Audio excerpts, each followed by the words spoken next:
Hello class, I welcome you all to this session. This session we are going to discuss formal and informal communication. So, communication is of two types in office setup, that is formal as well as informal communication. Okay, so you can look into the diagram. Informal is bit light and it's friendly. Formal is a little serious and it's authentic. There's some things that you need to understand about formal and informal communication. So we'll have a comparison between formal communication as well as informal communication. Communication that flows through official channel are called as formal communication. Communication that do not follow formal line of communication is informal communication. Then see, formal communication is upward communication, downward communication, horizontal communication. But informal communication does not have such line of authority, no fixed line of communication. Example, grapevine. Formal communication are generally oral or written, but informal communication is generally oral. There is nothing as informal written communication. Okay, so it's very slow, time consuming. What formal communication is slow, and it in terms of spreading or in terms of communication, it's bit slow because it has to travel the line of high authority. Informal communication is fast, it spreads rapidly, that is called as informal communication. Then formal communication is authentic information, informal communication is not authentic. Then formal and informal communication, under that you need have to understand that formal communication is used to achieve organizational objective, whereas informal communication arises out of need of employees to exchange their views that cannot be done through formal channel. So this is the comparison or difference between formal and informal communication. The next thing is the merit and demerit of formal communication. First merit is orderly in nature, derives support from authority relationship. Okay, so it's see, you formal communication exists because there is an authority and responsibility relationship in the organization. Okay, so that's the hierarchy. Okay, the person has to report to whom, he has to communicate that particular a thing to the particular manager or anyone like that. So that is called as formal communication. Merit is orderly in nature, it is very orderly. Then control over subordinates and fixation of responsibility. So there is a better control over subordinates and fixation of responsibility when formal communication is followed. It is authentic. Then a change of chances of distortion, that is change of information, is very few. That is, it's really very less because the information is in a written form as well as in the oral form. So the chance of distortion of information uh, is very very few. Then demerit is, it's very slow because it has to follow the line of authority. The second one is that it's rigid, deviations are not allowed. Then third one is impersonal because it's like one communication that everyone has to understand. Technically or even it's not possible because individuals are different. Individuals experience level, exposures and knowledge is different, so each one has to be told in a separate way. But formal communication is like one short information is being given out and everyone is expected to understand, so it's very impersonal. Okay, so these are the merits and demerits of formal communication. Moving forward to informal communication, you have various merits and demerits. The first merit is information carried rapidly.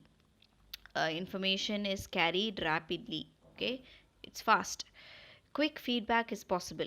Quick feedback is immediately, if you just talk to a person, immediately he'll give a response. So under formal communication this is not available. Okay, feedback takes a lot of time. Third one is helps in clarifying official messages. Okay, so official messages, it's help because it's like official message. If you're not able to understand anything, then you ask your friend. The friend will communicate to you in a much simpler language where you get the point very simple. So it helps in clarifying official messages. Fourth one is fill possible gaps in the formal communication. Fill possible gaps in the formal communication. Then gray point helps to satisfy social needs of employees. Every employee is a social animal. Okay, everyone needs interaction. So it provides social needs. It satisfies the social needs of employees. These are the merits of informal communication. Now coming forward to the demerits, it's not authentic. Okay, the information, the source of information is not authentic. You cannot find the source also in some cases. Okay, so messages may be distorted. Like one person would have meant something, and the other person would have taken it in some other way and communicated in a totally different manner. That is called as messages may be distorted. The second one is source of information is difficult to find. That is, it's very difficult to find who has first started this rumor or any sort of informal communication. Generates gossips and rumors. It generates gossips and rumors. So, informal communication is known for all these gossips and rumors. Then, informal discussion hamper the work environment. Sometimes, what happens, the employees chit chat a lot of time. Employees chit chat and they waste their work time, so it hampers the work environment. Then results in leakage of confidential information. Sometimes what happens, people will try to communicate some confidential information. They will say that don't say to anybody, but the other person would just go and tell it to everybody. So that is one sort of thing. So these are the demerits of informal communication. So, we are moving forward to the classification of formal communication. The first one is vertical communication. What is vertical communication? It is upward or downward. Okay, so vertical communication means either upward communication or downward communication. The principle of scalar chain is followed. That is, downward communication and upward communication. You can look into the diagram. You have upward communication as well as downward communication. So you have 1 2 3 4 5 E D C B A, and 3 wants to communicate to C, then it is called as horizontal communication, that is called as gangplank. Otherwise what happens is that if one has to communicate to Z, it is upward communication. If Z has to communicate to A, it is downward communication. Okay, so if either of the person wants to communicate to each of one, they have to follow the hierarchy level. Okay, that is vertical communication. Okay, this is formal communication. It's take a lot of time. Then first one is the vertical communication. What is downward communication? The flow of communication from superior to subordinate. Sending notice to employees to attend meeting, organizing subordinates to complete an assigned work. So these are some examples of downward communication. Upward communication is the flow of communication from the subordinate to the superior. Okay, so application for grant of leave, submission of progress reports, all these things are examples of upward communication. Horizontal communication or lateral communication, it takes place between one department and another to coordinate different activities or to resolve interrelated problems.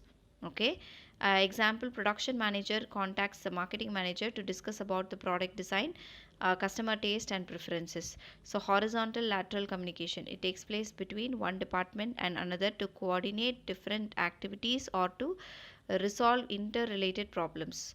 So it's like one department to another, it's the level of hierarchy is same. Okay, so production manager contacts the marketing manager, like that. So classification of formal communication is over. Now there are some indicates that networks of formal communication. So for formal communication networks, it indicates a pattern through which the communication flows within the organization. Single chain network, communication from superior to subordinate through single chain. You can look into the diagram, the first diagram here, single chain network. Okay, so single chain network, you have just a chain like structure in the first diagram. So if one person wants to communicate to the other person, they communicate. Say for example, the first dot is A and the last dot is E. Okay, so if A wants to communicate to E, then he has to go to B, C, D and E. Okay, so that's called as single chain.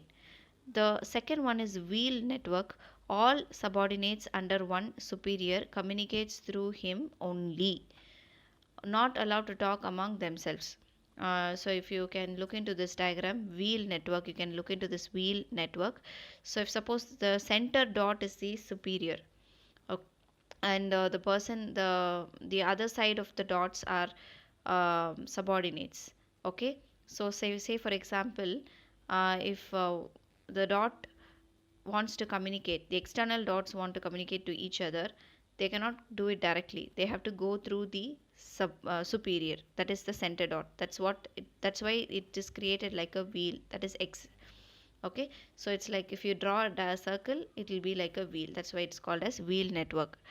The third one is circular network. Each person can communicate with his or her adjacent two persons. It's very slow. The process of communication is very slow. See, look into the circular network. If one particular person, say for example, the circle wants to communicate, like a person wants to communicate, he can communicate only to the persons adjacent to each other. Okay, no one, other than that, he cannot communicate to anybody else. The fourth one is free flow network. Each can communicate with other freely. So it's a free flow communication. Each one can communicate to any person how many number of times they want. They can just communicate, no problem. It's a free flow network. Then inverted V network is subordinate can communicate with his or her immediate superior as well as his or her superior. Say for example, inverted V is like, first you can see the small v. Okay, inverted V, small v. So you have the superior, which is the top of the V, tip of the V. Okay, and two sides of the V are the subordinates. The subordinates can communicate to the superior, and they can communicate to the superior of the superior. Okay, which is the bigger inverted V, the center part of the bigger inverted V. So this is the formal communication network. Okay, so these are the formal communication networks. Moving forward to grapevine networks. So single stand network, a person communicates with other in sequence. Example, X communicates with Y through in intervening persons in a stand. That is, see, if single stand communication is like, X wants to communicate to Y, they can just communicate it through the center persons. Single stand network. Gossip network is like a person communicates with all on a non-selective basis. If there's no selections, if a person X communicates to all persons, see, dotted lines are there, so all persons he communicate. There's no selections, or there's no priority. Okay, then the third one is probability network is randomly with others. Probability network is like X wants to communicate, he communicates only to 1 2 3 4 persons, and he leaves the fifth one. Fifth one is a circle where there is no connectivity with X. Okay, so probability network. Fourth one is cluster. A person communicate with those people whom he or she trusts. So X trusts only three people, so X communicates only to the three persons. So it is like cluster. So this is what is called as grapevine network. So with which we have completed formal and informal communication. Thank you, class. I'll see you in the next video.